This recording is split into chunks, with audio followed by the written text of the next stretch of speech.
Good morning. We're now ready to start the presentation. I will now turn it over to MCN's Executive Director, John Pratt. Thank you, Shannon. Welcome to this morning's Zoom call with Minnesota U.S. Senator Tina Smith. I'm John Pratt, Executive Director of the Minnesota Council of Nonprofits, and we're grateful to sponsor this opportunity for nonprofits to hear directly from one of Minnesota's top congressional leaders, and also from the Acting Director of Minnesota's Small Business Administration Office. We have 165 participants registered for this morning's call. Welcome, everyone. When this call was announced, we put out a call for questions, and MCN's public policy advocate, Alina Mieja, and Minnesota Budget Project, Nan Madden, organized the questions, shared them with the Senator's office, and Marie Ellis will facilitate the Q&A later in this call. We have 1 hour for the call, and our agenda is to first hear directly from the Senator about the current situation in Congress. Then Minnesota Budget Project Director Nan Madden and I will share an outline of some of the nonprofit impacts, what we know, and what we've heard from the nonprofit community about what is still needed. Brian McDonald, who is Acting Director of the Minnesota District Office of the Small Business Administration, will give an overview of the Payroll Protection Program loans and other federal stimulus and relief monies that are available to nonprofits.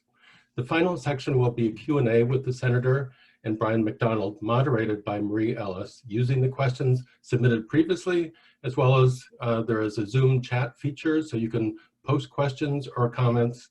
You can look at that at the bottom of your screen, and those questions may be addressed as well. But keep in mind, we probably won't have time for all the questions. So at this point, Senator Smith, thank you so much for reaching out to Minnesota's nonprofit leaders and volunteers in this way. Over to you. Thank you. And Marie and everybody for pulling this call together. It means a lot to me to be able to be with you all virtually, although not personally. And I'd like to just take a couple of minutes and say a little bit about what's on my mind and what I see happening next. And then I really look forward to learning from this conversation. And I really also want to thank Brian McDonald from the Small Business Administration for joining us. This is the second call that I've done with Brian, and it's just so helpful to be able to have your help and your resource, and you've been so accessible to folks, so I appreciate that. So let me start by saying that I think that I know that we are living through an economic and public health catastrophe. It is unprecedented, probably since the Great Depression or World War II. I feel as if it is an earthquake that has shaken the very foundations of so many things that Minnesotans hold so dear. And like a natural catastrophe, we also know immediately that this impacts folks that are already struggling with disparities, racial disparities, struggling with health disparities, economic disparities. It is hurting those of our friends and neighbors and family and community members even harder. So what I have been doing, I'm back in Minnesota now. I've been home for about 2 weeks, working from my home, as I know many of you are, and thinking about all the others that are working from home, thinking especially of all of our friends and neighbors that are still going to work as essential workers and putting themselves at risk and in some cases in harm's way by making sure that we have food on the table and that trucks are driving and that food is getting made and most importantly, that our healthcare system is functioning. Then I think, of course, of those that have lost their jobs so suddenly and so abruptly. And these are the people that I have been thinking about, and my amazing staff has been thinking about every single day as we have been working really around the clock to be helpful to Minnesotans as they are trying to survive this catastrophe, asking how is it going, what do you need, how can we be helpful, and what else do we need to do? And I think that ethic is driving me as I look at what we have accomplished with these 3 significant bipartisan pieces of legislation in Washington, but also what are the gaps and what more do we need to do? So let me just talk a little bit about that, and then I look forward to the broader conversation. Let me first say, though, that as I think about those of you on this call, Minnesota's nonprofit community, You are in so many ways the civic infrastructure for communities everywhere in Minnesota. Not only are you providing services to people that count on you, but you are also a significant employers in our state. And so I'm just so thankful for everything that you're doing under these extremely difficult circumstances. So, as you well know, Congress has kind of remarkably, in less than 3 weeks, passed 3 significant pieces of recovery legislation focused on the coronavirus pandemic. And each of them passed with substantial bipartisan majorities. The last one, the CARES Act, passed with unanimous support in the United States Senate.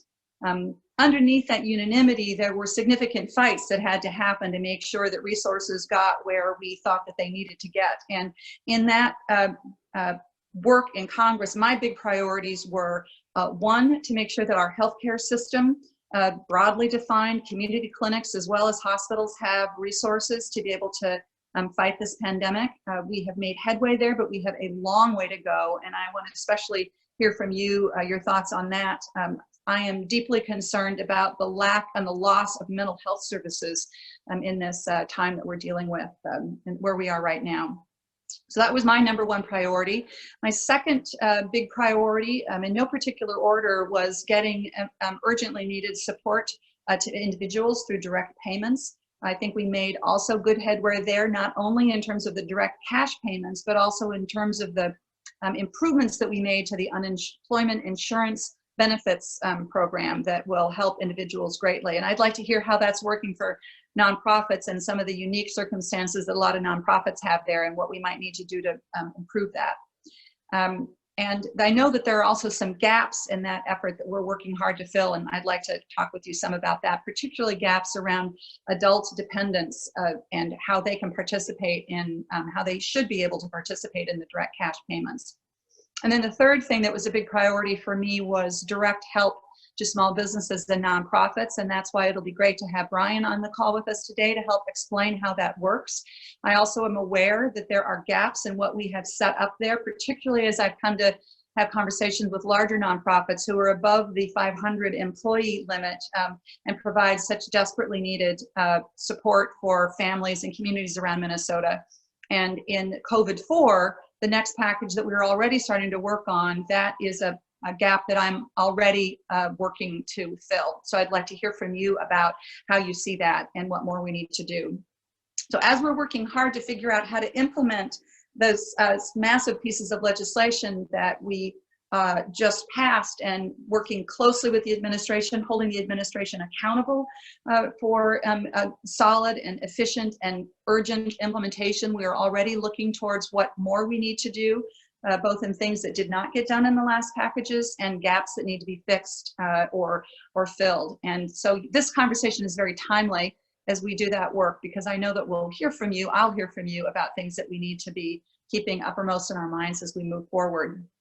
I want to just close, John and everybody, by saying that I have, I often think about my friend and colleague and mentor, Paul Wellstone, whose seat I am blessed to, I sit in the same seat that Paul also served in. And Paul often, as I know all of you have heard, he would say over and over again, we all do better when we all do better.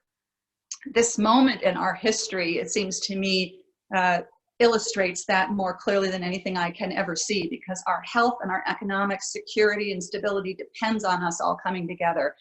And as we move through this, I am also thinking about how we can build back better and stronger, because if we had more resilience, because we had stronger mental health services, stronger housing systems, stronger childcare systems, stronger healthcare systems, if our communities were more fair and more equitable, we would be in a different position than we are today. So let's also all continue to think about how we can build back stronger.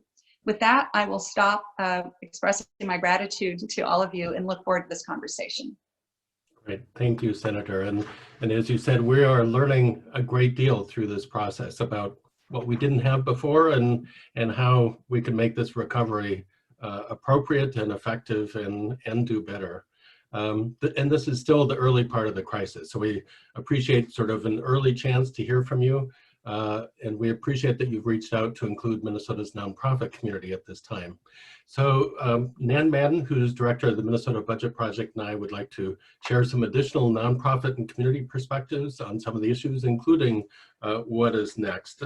Several of the things you mentioned, the nonprofit issues, and certainly this crisis is hitting nonprofits just like other employers. So we're seeing facilities closed, catastrophic revenue loss, massive layoffs. Many sort of nonprofits are still on the front line and are working hard. Others are figuring out ways to work remotely, and it affects nonprofits in some special and particular ways as well that we want to address.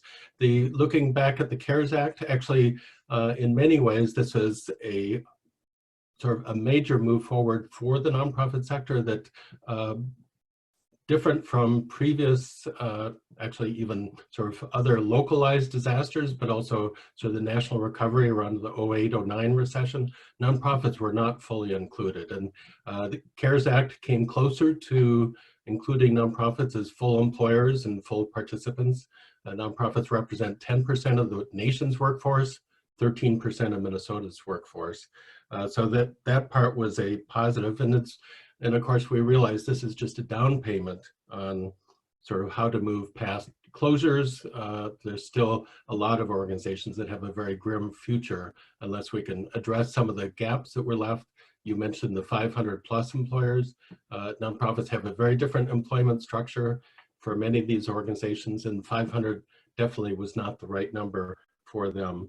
The unemployment compensation issue is also sort of a particular difference between nonprofits and other employers, where nonprofits can opt to become direct reimbursers. It's served as a really good way to sort of reduce costs and adapt to their unique circumstances. The CARES Act provided a 50% payment on sort of for those employers, and Minnesota has several hundred employers that were left out of that as a result. And so we hope phase 4 will address that. And certainly the next part, addressing these public health needs, mental health needs, and infrastructure needs will be very important. And we look forward to working with you on that. The Minnesota Budget Project is part of a national network that looks at tax and budget issues. And I'll ask Nan to talk about sort of another set of perspectives on these issues. Yes, thank you, John, and thank you, Senator Smith, for all the work you have been doing to support a federal response that addresses both the health and the economic security needs that Minnesotans have. We really appreciate that the federal efforts to date have taken some of those really important steps, some really creative work about including more people in the unemployment insurance system, support for individuals and families, employers, as well as state, local governments, and our tribal nations.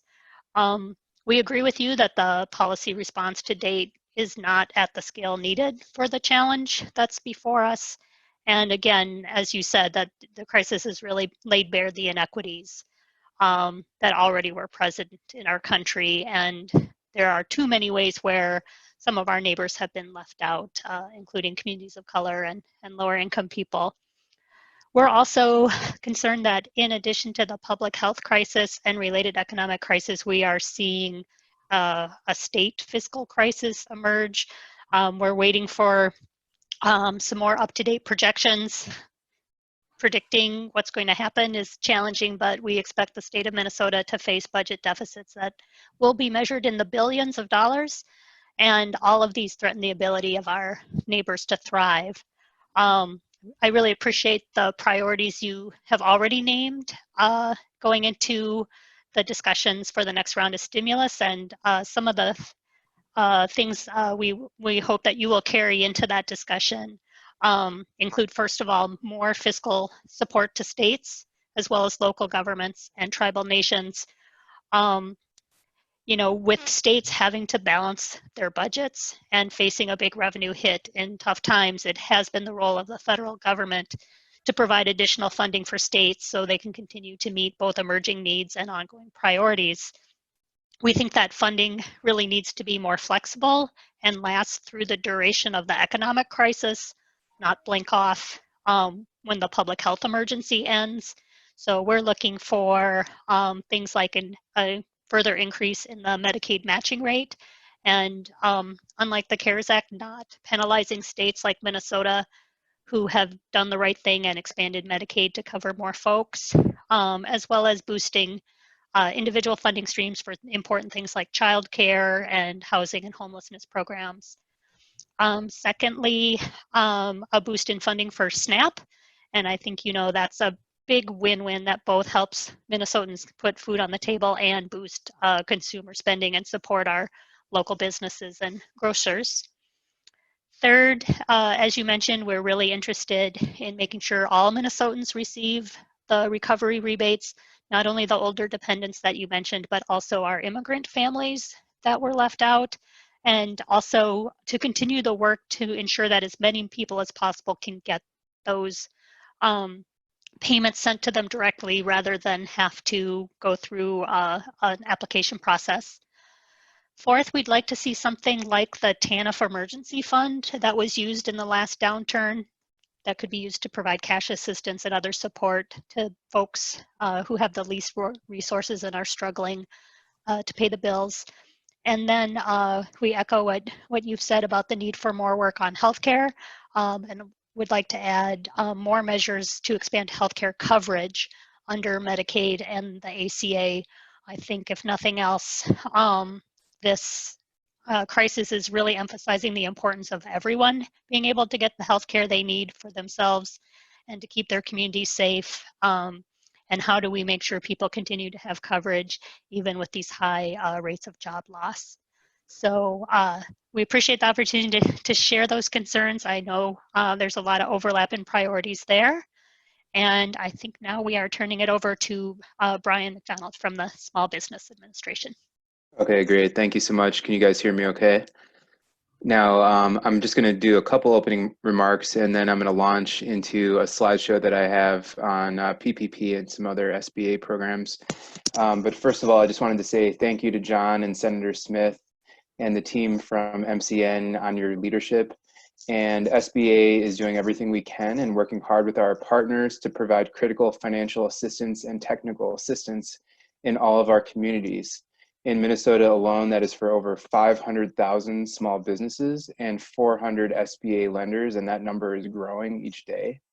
We appreciate the opportunity to share information on our programs to nonprofits who traditionally did not qualify or were not eligible for SBA financial and technical assistance programs. So as we all know, the CARES Act is the largest economic recovery package ever put together in our country. And SBA got the new PPP program standing up in 5 days. Regardless of some bumps in the road, capital is guaranteed and is already on the street for small businesses here and across the country. So there's more things that are getting streamlined. And I'm going to launch into a little more details shortly, but the program will provide much needed relief to millions of small businesses and nonprofits so they can sustain their businesses and keep workers employed. The loans will be forgiven as long as a majority of the funds are used to keep employees on the payroll and for certain other expenses as well.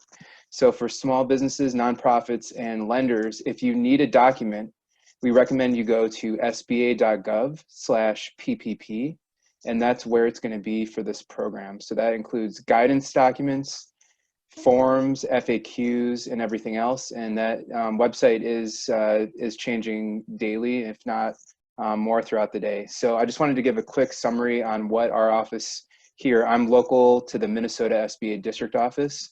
And for the last 3 weeks, our team here in Minnesota has been doing 2 trainings a day to borrowers and folks interested in all of our programs. So I'm going to make sure to share that information with MCN. And so if you're interested in joining on any of those, we're just going to put out our schedule later today for our trainings for next week. Yesterday, we did a training in Spanish, and we're pursuing trainings in language in Somali and Hmong as well. So I think we're going to have those coming available in the next week or 2 as well. And really, our focus in the office right now is just being as responsive as we can to small business, nonprofits, and lender questions. And we're seeing an unprecedented demand for questions to our office, and we're working as hard as we can late into the night to get back to everyone. So another update is that there is a process now for PPP for new lenders coming on as PPP lenders. And I've already seen new PPP delegated authority lenders approved in Minnesota. So they use a gateway portal that's on our SBA.gov website to submit SBA loans. And our office is keeping a list of all of the eligible PPP lenders, and that's on SBA.gov/MN on our website. Again, I just want to recognize that there's new FAQs coming out nearly every day. And last weekend, there was more guidance for faith-based nonprofits. And there's been more information on common questions that we're getting from the lender community as well. So I just wanted to give that overview. And I'm going to attempt here to do a quick share screen to give some updates on our programs. But I'm really going to focus on doing a brief presentation here. This is the slide deck that our team uses to do the twice daily trainings that I was mentioning. And so really this presentation is about a 20-minute presentation that we do twice daily. And then our team spends the next hour taking questions. So I'm gonna kind of put this into 5 or 10 minutes, and just to give some of the high points here. So the programs that SBA has available on the street right now are the following: the Paycheck Protection Program, the Economic Injury Disaster Loan, or EIDL is what we call it. That's an advance. The SBA Express Bridge Loan Program, and also some SBA Debt Relief programs as well. So for the PPP program, this is eligible for entities that were in operation as of February 15th, 2020. Under 500 employees, as the senator said, but that can be exceeded depending on your industry code. So that's available on our website as well if you're in question about that. And the big change here is tax-exempt nonprofits, 501c3s, veterans organizations, 501c19, tribal concern, and these programs are eligible. Sole proprietors, contractors, and self-employed individuals are certainly eligible for these programs as well. And again, as I kind of outlined, the main purpose is for payroll, but also an eligible use of proceeds is interest on mortgage, rent, and utilities. And this is forgiven if 75% of this is used for payroll. So the terms now, if this is not forgiven, would be up to 10 million. It's a 2-year loan at 1% interest. So if someone uses less than 75% for payroll, then it becomes a 2-year loan at 1% interest. The loan payments would be deferred for 6 months, although interest would accrue during this time. We've listed some of the required documentation. Now, this PPP program is provided directly from an SBA lender. So I just wanted to point that out. One of the big benefits of this program is there's no fees, there's no collateral, and there's no personal guarantees. So we've put a link here on applying directly through a lender and how you can get that lender list of lenders here in Minnesota. And I'm going to keep shooting through here. So we have some good examples here of the math on how you calculate a PPP loan. And I think this is one of the big questions that we're getting is, can I get an EIDL loan and can I get a PPP loan? And so yes, the answer is yes. And here's an example of how you would factor that in. But essentially what we do for this formula is you look at an average monthly payroll, and then you take that times 2.5%. So really this program is designed to be a forgivable loan if you keep folks on your payroll for 8 weeks. So the multiplier is by 2 months, and then an additional 2-week buffer as well. So that's the formula for how you create the size of the loan. Of course, you work with your SBA lender on the PPP. So now shifting gears to the Economic Injury Disaster Loan Advance, or the EIDL Advance. So this is direct from the SBA, and I want to make a note that it is up to $10,000, depending on the number of employees that you have in your company. My understanding is that roughly it's capped at 10,000, and it's worth about $1,000 per employee. So let's say you have 12 people in your business, then the cap would be 10,000. If you're a sole proprietor, then it would be 1,000. So we recognize that on the application, It might have been a little confusing where we put number of employees, and for those who put 0, we've actually defaulted that to be 1, consider that to be 1. So those who might not have put down any employees, be assured that we've kind of thought about that, and it would at least be the minimum of 1,000, and that's the understanding that I've gotten from SBA headquarters on this program. So it's pretty great program. We have it available right now on SBA.gov website. So the eligibility for this is nonprofit organizations as well. So some of the examples here are critical entities in our communities, like nursing homes, food kitchens, museums, educational facilities, daycare centers, shelters, and rescue organizations. So really, really critical entities in our communities. Now, the streamlined application process, here's a quick snapshot of what it looks like. Again, this is for the EIDL application, and this is direct from the SBA on our website. So we have some kind of screenshots here. And there is also an SBA Express Bridge Loan program that we have available as well. There's 178 SBA lenders that can participate in this program here in Minnesota alone. So this would be another kind of more immediate express program up to $25,000. Now there is a higher interest rate. It's prime plus 6.5% is the cap that SBA puts on it for with your lender. So just wanted to let you know that's available as well. And we're getting a lot of questions about the SBA Debt Relief program. So basically what this did was enable those who already had an SBA loan to get forgiven for 6 months. And if you're getting a new SBA loan, this would kick in for that as well.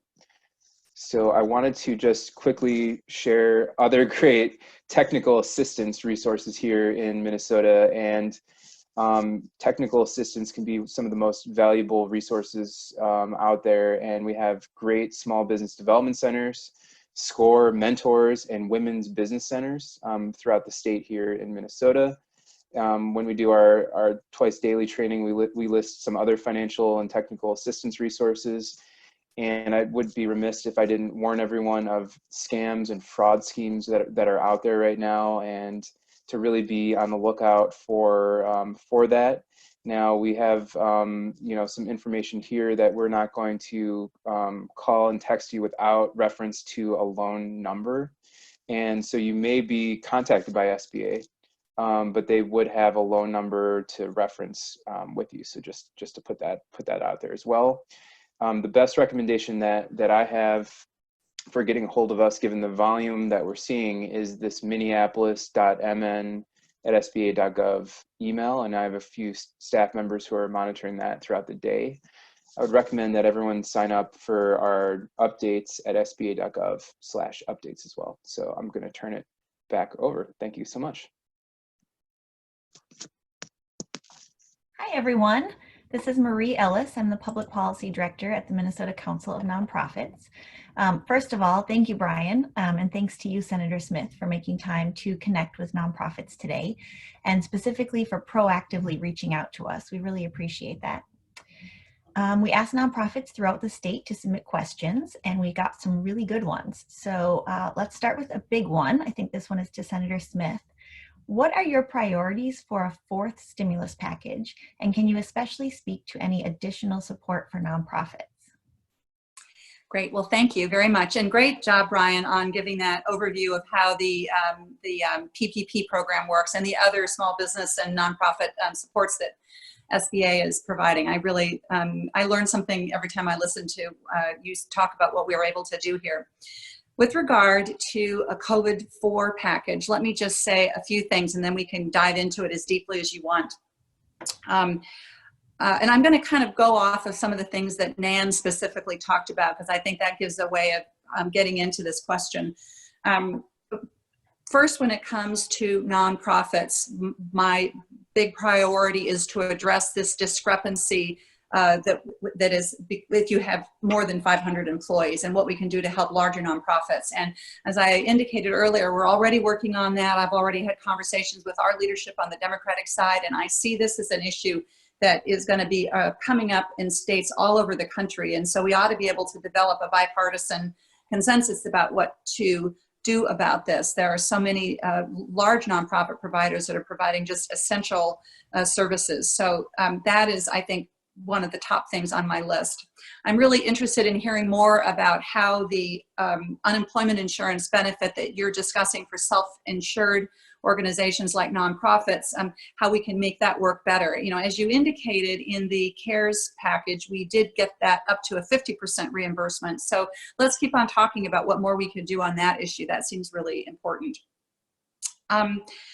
I want to address the question that Nan raised around state and local and tribal governments and support for state and local and tribal governments.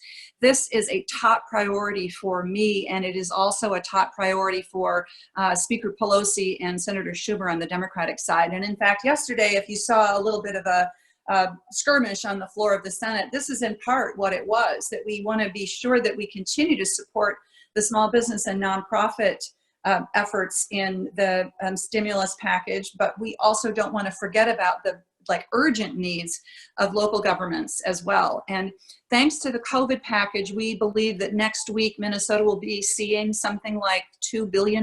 We don't have the exact number, but the state of Minnesota will be seeing about $2 billion coming, and that will be very helpful. In addition, the larger local governments like Hennepin County and Ramsey County will also be seeing help, but it won't be enough. We know this because of the precipitate decline in revenues and the precipitous growth in need that states have.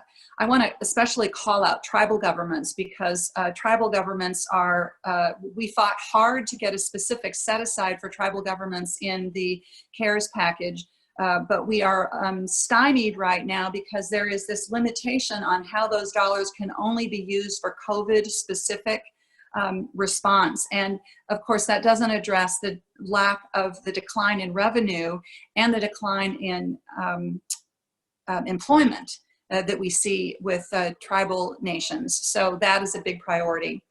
Nan mentioned healthcare and our need to continue to support healthcare, and not only hospitals and clinics, but also people having access to healthcare. I completely reject the premise of the administration, which refuses to reopen enrollment for the ACA when we have millions of people who have potentially lost their healthcare because they are no longer employed. And so one of our proposals is to require the administration to reopen enrollment for the ACA. Now, thankfully, we have an enlightened and strong governor here in Minnesota, and he is doing everything he can at the state level, but we need to do that as well at the national level. And I hear what you're saying also about what we need to do with expanding Medicaid rates as well as Medicare rates, which we did in the CARES package. I think that's a really great point. You mentioned SNAP and what we need to do more with SNAP, as we will see undoubtedly massive increased food insecurity. That was something else that we talked about yesterday on the Senate floor amongst Democrats, that we should see an immediate 15% increase in SNAP benefits. And we will continue to push for that. And I'd love to hear your thoughts about what more we could do. And let me just quickly, two other things. We absolutely need to make it so that people who don't, in a traditional way, file their income taxes and over online and then get their, have that kind of a relationship with the IRS, can get their direct cash payment. We have addressed that problem for seniors who didn't file a tax return. We got the Treasury, Senator Klobuchar worked on this. We got the Treasury to agree to our premise that they should get those payments directly through as they do Social Security. But we have other work to do when it comes to people who don't have a set address because they are experiencing homelessness. I think about families, women who are don't have a known address, because if their address was known, they would be at risk because of domestic violence. We need to address that issue as well, amongst many others. So those are some of the things on my mind, but I'll stop because I want to make sure we have time for questions. Well, thank you. You answered many of the questions, so that's good. And I appreciate it. It looked like you were taking notes as well when Nan and John were talking, so we certainly appreciate that. You did mention the unemployment insurance issue, and that's that is the #1 issue that we've been hearing about at MCN from nonprofits. So just a little background for others on the call who might not know.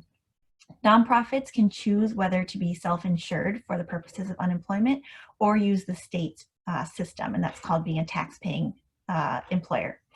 So the CARES Act covers 50% of the costs that would be charged to reimbursing employers, which is good. I mean, it's certainly better than nothing, which is one of the things we were worried would happen. Governor Walz has one of his executive orders covers increase in cost for all of the tax-paying employers, which is also great, but that leaves this fairly large number of nonprofits in Minnesota and around the country, as well as tribal governments and local government units, who will see really significant costs related to unemployment benefits. One of the questioners we had noted the struggle to meet the demand of reimbursing a complete layoff or staff will cause some nonprofits to go under. We included that in a letter that we sent late yesterday to your office, and we'll be following up with another one on Tuesday that's got over 100 signatories from Minnesota nonprofits with some more information. But wondering what you've been hearing, do you anticipate that Congress will be able to treat self-insuring nonprofits fairly by increasing that relief to 100%? Well, I will for sure bring this up and raise this and work on this with my colleagues in the Senate. And I think that this is one of those many in a piece of legislation that was actually pretty remarkably put together so quickly under such urgent time pressures. I think I would put this in the category of gaps that I suspect were not intended, and certainly were not intended by me. And so I look forward to working with you all on this. Great, thank you. Here's another great one that we got from members. What is the most important things that nonprofits can be doing to support a fourth stimulus package that provides more resources to, just like you said, nonprofits, states, tribal nations, and local governments? And the most important thing that you all can do is to lift up your voices, and in so doing, lift up the voices of the people that you work with every single day with your elected representatives. And on the federal side, here's an example. I was on a phone call, I think it was earlier this week or late last week. Do you all noticing time is sort of blending as we are in this new reality? I was on the call along with some staff members for some of my colleagues in the Minnesota delegation talking about the impacts on large nonprofits. And I really felt that it was the first time that some of those staff members had really fully understood what might happen to an organization like People Inc. or St. David's or so many others because of this catastrophic economic and public health crisis. So that was an example to me of the power of those voices, of your voices. So speak out to all members on both sides of the aisle. And also the second thing is that I suspect that many of you, through the specific kinds of services that you provide, have relationships with national organizations, and understand how to bring those the power of those national organizations to bear too, because it's not only what we in your Minnesota delegation will do, but what other leaders in the Senate and in the House will do as well. And so think about how you can make that leverage. And you all know this because you're such wonderful advocates, but the personal stories that you can share, the impacts on families that you can help to shine a light on are the kinds of things that make this so tangible, even for elected people who are also just taking in a huge amount of information, and it helps people to remember exactly what the issue is. Certainly. And actually, that's a great segue into a question that just came in on the chat function for this. Individuals who work multiple jobs to survive are being denied unemployment benefits when they lose one or more of those jobs due to COVID because they maintain some employment. But the income from their remaining employment is not sufficient, and they are forced to consider quitting their job in order to qualify for unemployment benefits. We are not only concerned with our clients being affected, but many of our essential direct service staff are part-time employees, and we're concerned about losing staff due to this dilemma. Do you have any thoughts on that? Well, I'd like to know more about how this is working, and I'm really glad that you raised this issue. One of the things that we did with the CARES package is, for the first time, we extended unemployment benefits to people who are contractors and work on their own, and understanding that there's a lot of individuals that, as you say, are working 2 or 3 jobs in order to just pay for their basic expenses. And so the fact that they are, if you've lost 2 jobs and you are still working 1 job, maybe say part-time at Amazon or something, you're not going to be able to begin to cover your expenses under those kinds of circumstances. So I'd like to learn more about that and figure out what we can do to address that. We're faced with this horrible conundrum where organizations, I've heard from some of you already, organizations that are providing really desperately needed services, for example, healthcare attendants, are both struggling to find workforce, and on the one hand, struggling to find the people that will do the work, and on the other hand, finding that in other parts you have to lay people off in order to try to keep your organization together. And this is just a terrible challenge that we have to figure out how to try to address. Mm-hmm. Thank you. And I will mention that the person who emailed that question or texted it can connect with your office maybe to provide more information. Absolutely. And could I just say, I'll make sure that, I'll make sure, we should make sure that everybody has access to my office, or you can go online. If you go online on my Senate website, you will see an extensive Q&A, frequently asked questions about the CARES package, and that also can be a resource for you. But please follow up with us directly if you have individual questions. Thank you. And I know Jake in your office had mentioned that we could put his email address in the chat box. So I'm going to ask my colleagues who are monitoring all of this to work that out. Thank you. So my audio is cutting out. Could you say that again, Senator? I'm not sure if my audio was cutting out or if you were on mute. I wanted to say that I'm glad to know, I know that Jake Schweitzer in my office is on the call and is a great resource for people. Excellent, thank you. All right, so we know that the Paycheck Protection Program has been very popular. Many nonprofits and small businesses have not been able to access those loans because the banks aren't able to process them, they've reached their lending limits, or the applicant doesn't have an existing account at the bank. What can be done to help nonprofits access those funds? Well, I think there are 2 issues here, and I also would love to hear from Brian on this because he's been on the front lines of trying to get good information out about how this program should work. One issue was that the many banks were just completely, banks and other financial institutions were just completely overwhelmed by the massive demand right out of the bat. And I think that this was in some ways exacerbated by this sense of scarcity and urgency that was created too at the federal level. People worried that the money was going to run out, or if they didn't get in there in the very beginning, they weren't going to have a chance. And I think that in that regard, I think that some of those issues have been worked through as the guidance has come out from the federal government, and the financial institution, banks and credit unions have better information about what to do. Mm-hmm. But there are other issues that I think we need to address with the COVID-4 package. One issue is the one that you raised about if a bank doesn't have an existing relationship with an organization, that organization should not be blocked from having the opportunity to participate in this really important effort. And at least in the Senate Democratic Caucus, we're really aware of that, and we're working to see what we can do about it. The second thing is I think there's also pretty broad bipartisan agreement that even though we put about $530 billion into this program, that it's not going to be enough. And both Democrats and Republicans agree that we're going to need to put more resources into that, and that will be, I expect, in a COVID-4 package. That's what I'll be advocating for. Great. We also advocate for that, so I'm glad to hear we're on the same page. I got a couple of really specific questions, so these might be good for Brian as well. In the chat, this was just asked. I applied for EIDL on March 31st and have heard nothing. What is the estimated turnaround time? Great. Yeah. So I have heard that the EIDL loan payments have been starting to roll out this week. Now, I mean, obviously there is unprecedented demand on this program. Now we have kind of changed the portal since the CARES Act was passed.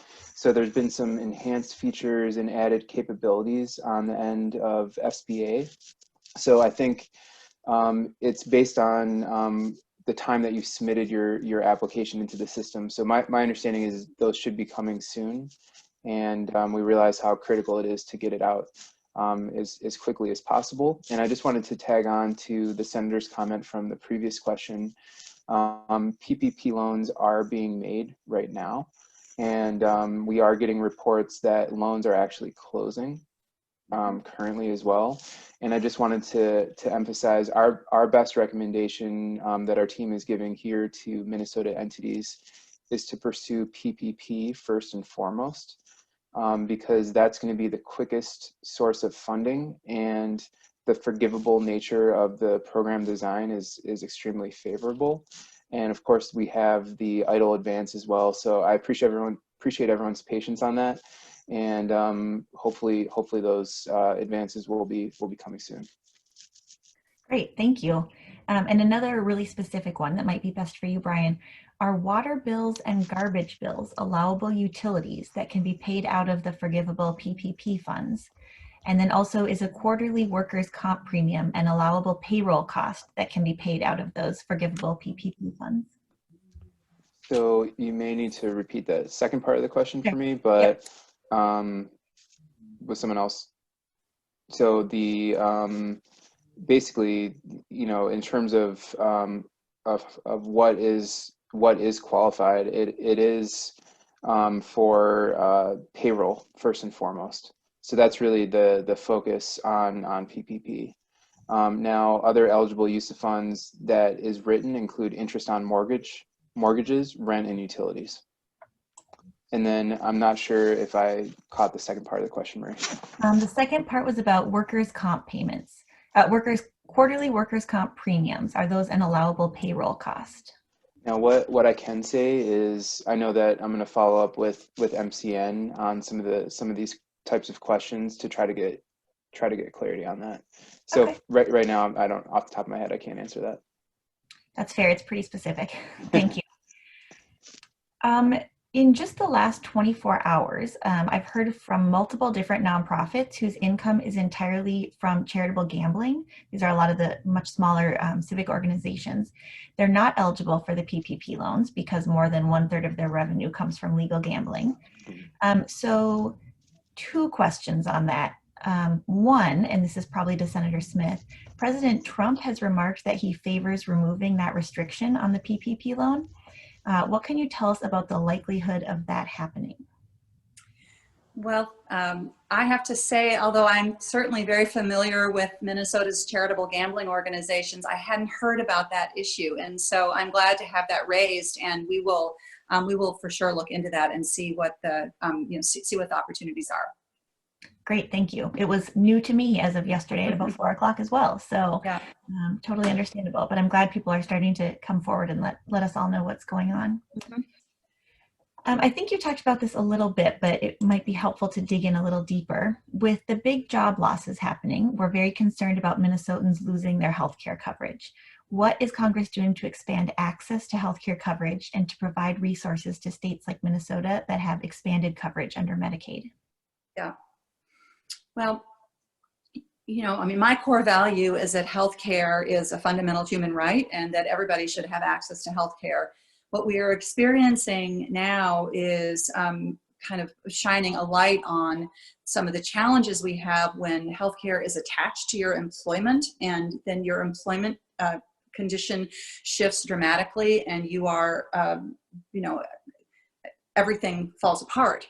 And it's especially terrifying, I think, when the reason for all of that is this global pandemic that is threatening the health of so many people. And of course, I think that we still have yet in this country to think about healthcare coverage and healthcare as including both physical and mental health really holistically. And so the decline in access to services for people who rely on mental health care as a truly life-saving healthcare is something that I'm deeply, deeply concerned about right now.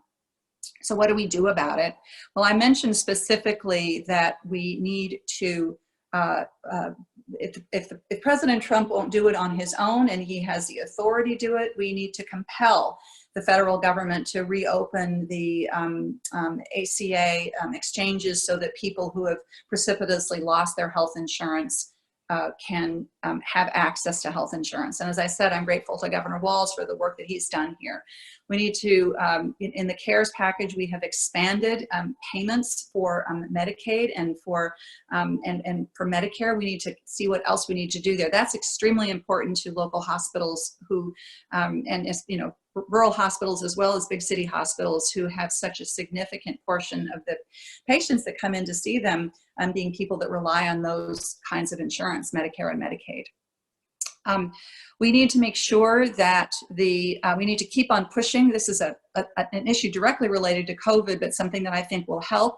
We need to make sure that health insurers are covering testing and treatment for the coronavirus without asking people to pay for that. That is a burden that people cannot afford right now.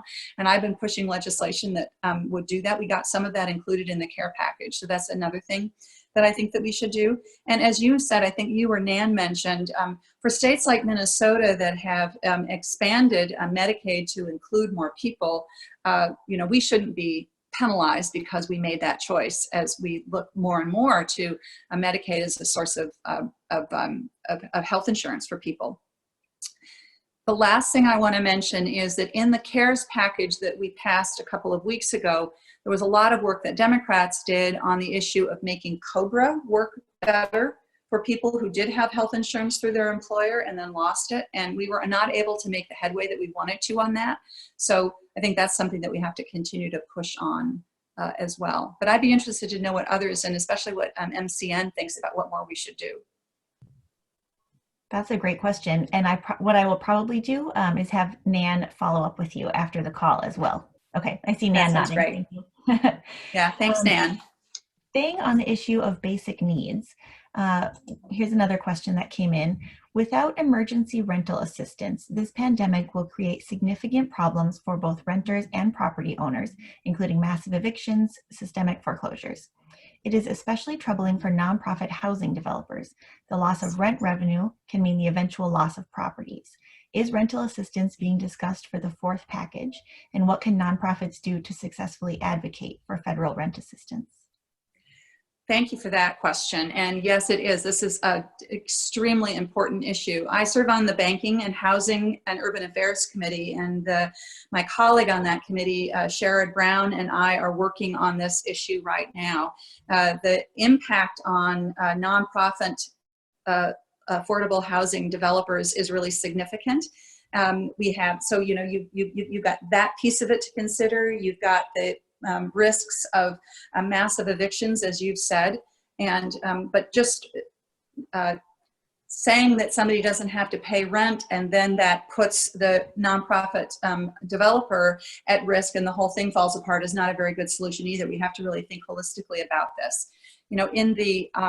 In the CARES package, we did take steps to allow for mortgage payment forbearance, and I also know that lots of financial institutions are themselves trying to make agreements and understandings and come to some resolution with their customers about what the people that they serve during regular times, what they can do to be helpful. And I really appreciate that stepping up as well.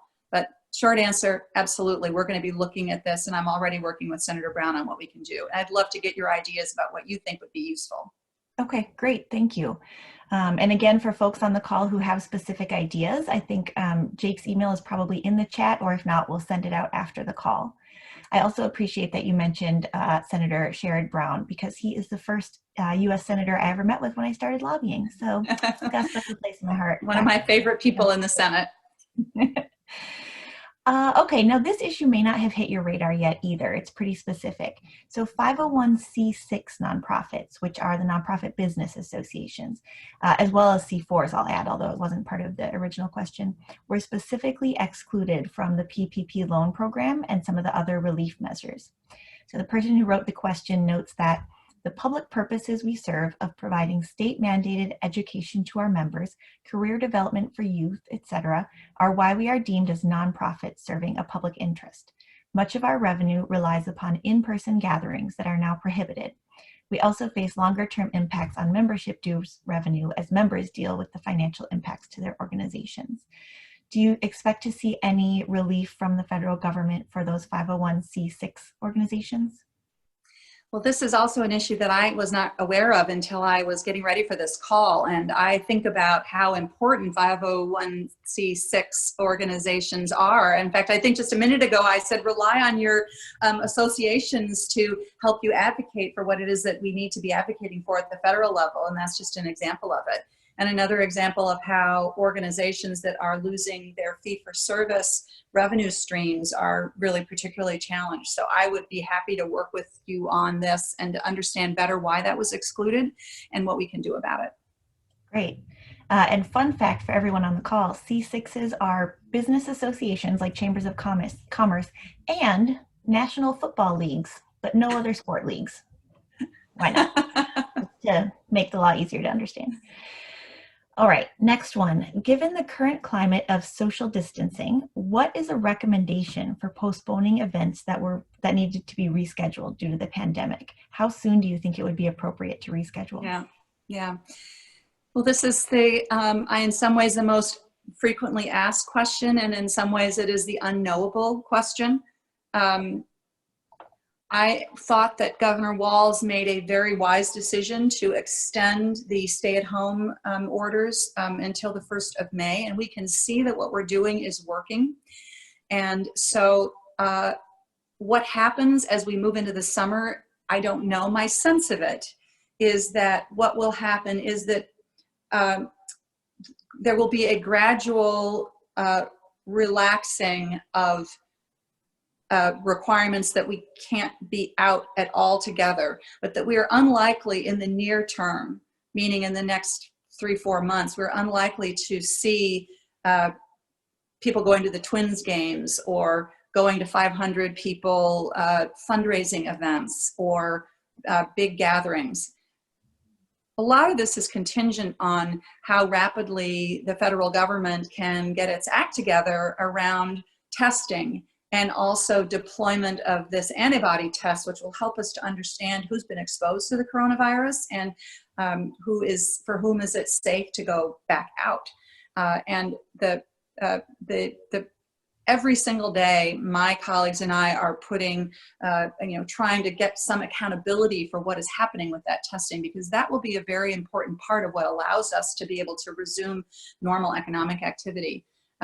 Yesterday, I was on a conference call with Dr. Tony Fauci, who is a person I greatly respect, who tells the truth when it comes to the realities of the health crisis that we're in. And Dr. Fauci also couldn't really answer what exactly when, because it's an unknowable question. But he did say what I just said, which is that it's likely that we'll see a gradual loosening in some parts of the country and in some regions based on what the situation is on the ground. Great. And I think Dr. Fauci has become a bit of a celebrity. So now we can all say we're 2 degrees of separation from Dr. Thank you for that. I have one last question, and then I'll turn it over to John. I know we're running out of time. You talked about building back stronger. Has your office been able to think about what that will look like when this pandemic is over? We are just starting to have that conversation amongst ourselves. And of course, we can't know the answer to that all by ourselves. It will take lots and lots of conversations with all of you and all of the work that you're doing. We learned in the Great Depression that the Great Depression came out of a time of massive economic inequity. And out of the Great Depression came this idea that there are things that we can all do together. We came out with the Works Products I can't even talk anymore. I'm sorry. National service, rebuilding of our infrastructure, really coming out stronger. So I'm asking myself and all of us, what does that look like in this unique time that we're in? Let's just take one example of that. Anybody who has children or knows somebody who has children understands that our childcare system is hanging by a thread. It is, before any of this happened, it was completely and massively fragile. And so what might we be doing as we're bolstering that childcare system right now to help through this crisis? And we need to do that desperately. What else might we be doing to make sure that when we come out of this, that we have a childcare system that is universal, that actually helps everybody who it needs to help? The people who work in childcare are actually earning a living wage, that families aren't faced with childcare deserts in big parts of the state. In big parts of our country. That's just one example of how we need to look at the systemic issues at the same time that we're trying to deal with the crisis. And we have lots of great ideas for what we can do. So let's take this opportunity to build on those great ideas to move us forward and not just rebuild to where we were before this crisis hit us all in such a devastating way. That's great. And as a mother of 2 small children, I appreciate the example of our childcare system as well. I would like to offer my thanks to you, Brian, and to you, Senator Smith, for taking time to be with us today. This has been really helpful, I think, for nonprofits to connect directly with you. I'm always trying to convince people that it's not scary to talk to elected leaders, and I think you've proven that, so thank you. And for us to hear some of your thoughts as well. And so I'll turn it over to John to close us out. Oh, thank you. Thank you, Marie and Senator Smith, Nan, and Brian for the information you were able to share and for your commitment to continue informing nonprofits and connecting on this. If you're on this call, you probably have seen MCN has created several resources in response to COVID-19 and sort of an online page as well as a free resource about Minnesota grants available in this time. I want to mention 2 upcoming events. April 13th, next Monday, is our weekly call with the governor's office, the governor and the lieutenant governor. And this one will include DHS Commissioner Jody Harpstead and DEED Commissioner Steve Grove. The next day is the first day of MCN's Finance and Sustainability Conference with Propel. Like other organizations, MCN has had to cancel large gatherings. So we converted this one to remote. So we'll have about 450 people registered, participating remotely over 2 days. And so thank you for people who hung in there and still participating and engaging. Thanks also to our MCN team for fielding questions today, Terry Allred, Bradley Wolf, and Ileana Mieja. So thank you all for participating, and stay safe and hang in there. Thank you, everyone. Thank you.